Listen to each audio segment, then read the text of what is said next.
This is the Beitong Kun Peng 40. Is it good for fighting games? Let's find out. Comes in this box right here, shiny.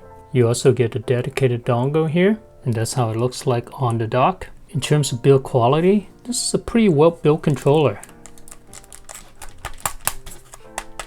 This controller will work for Windows, iOS and Android, Nintendo Switch, and the Switch 2. It's gonna run you about 80 bucks. As you can see here, this is an Xbox style controller. The buttons are where you expect them to be. And you also have 2 extra back buttons here. It also comes with trigger locks as well. Now what's special about this controller, as you can see here right below the stick, there is this dial. And you can twist it and turn it to either loosen the tension here or tighten the tension. Isn't that cool or what?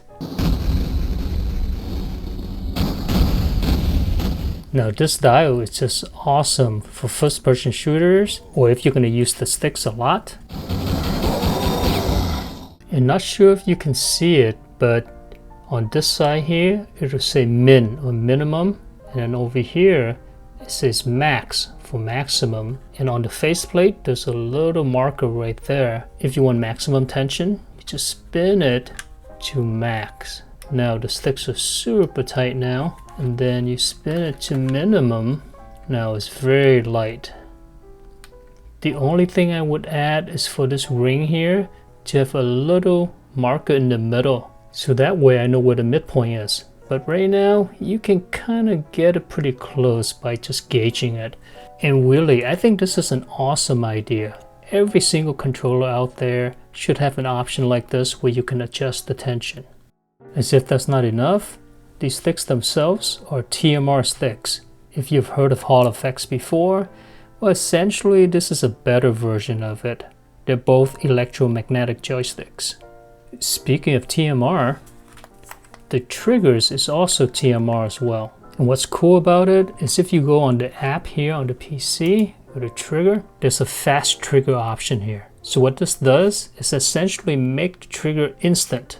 The minute you press it, it activates instantly. Now in terms of the tension, I say this is on the lighter side.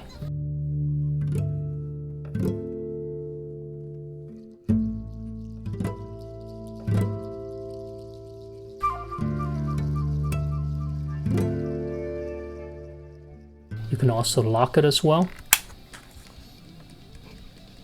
Normally for fighting games, I like my triggers to be unlocked. However, on this one, I feel that whenever it's unlocked like this, my timing gets thrown off for some reason. I find that my timing is better when I have the triggers locked. And the shoulder buttons, they're nice and responsive. The switches that they use for the face buttons and the D-pad here are micro mice switches.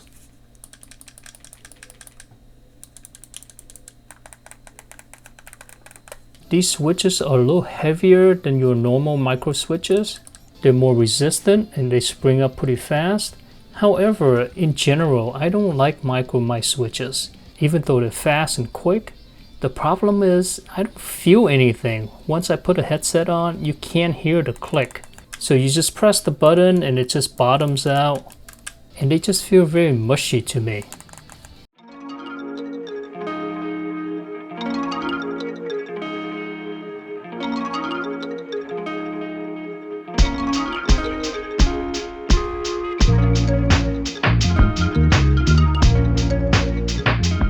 Aside from the feel of it, and it's a personal taste, some people love it, you do get used to them over time. I'm not 100% sure on this, but I feel like the switches on the D-pad are a little more tactile than on the face buttons.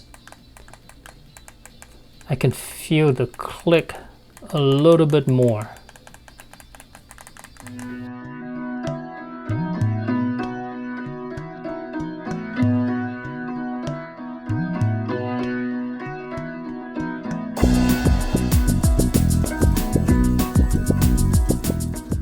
And as you can see here, this is a floating D-pad.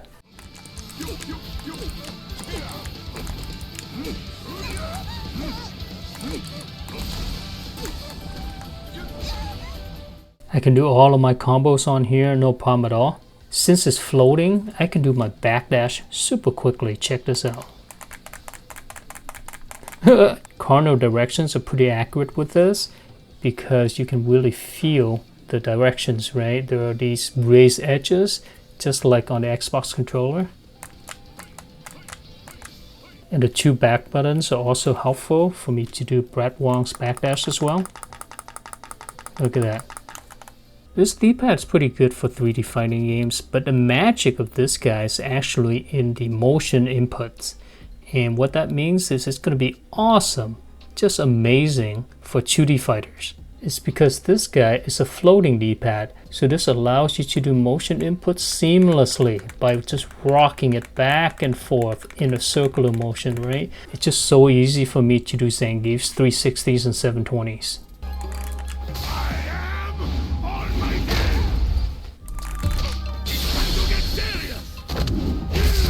You see how easy that was for me to do a 720, right? Usually you cannot do that on the D-pad. You're gonna have to use the joystick for that. But since this is a floating D-pad, essentially this guy acts as a flat joystick. But you know what's crazy? I actually find it to be easier to do the 720 on the D-pad than on the stick. I can do all of my combos on here with ease.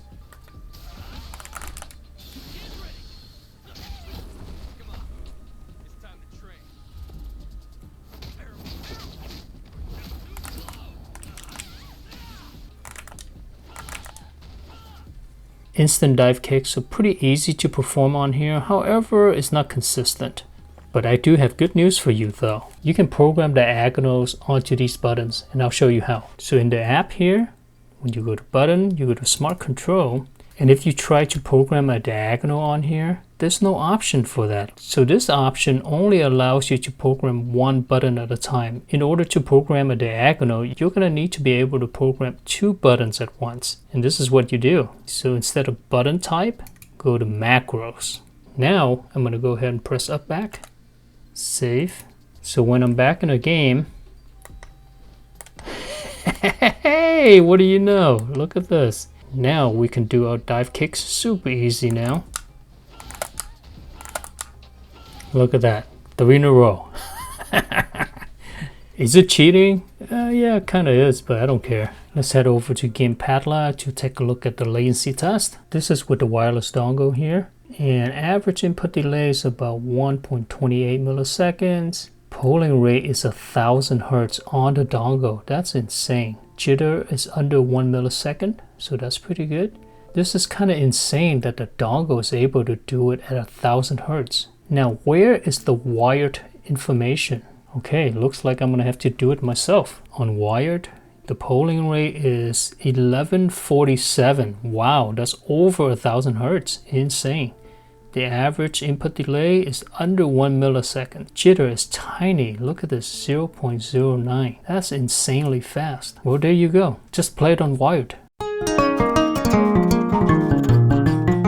That's going to be it for me. Hopefully you found the video to be helpful. If you did, give it a like, subscribe for more, and take care now.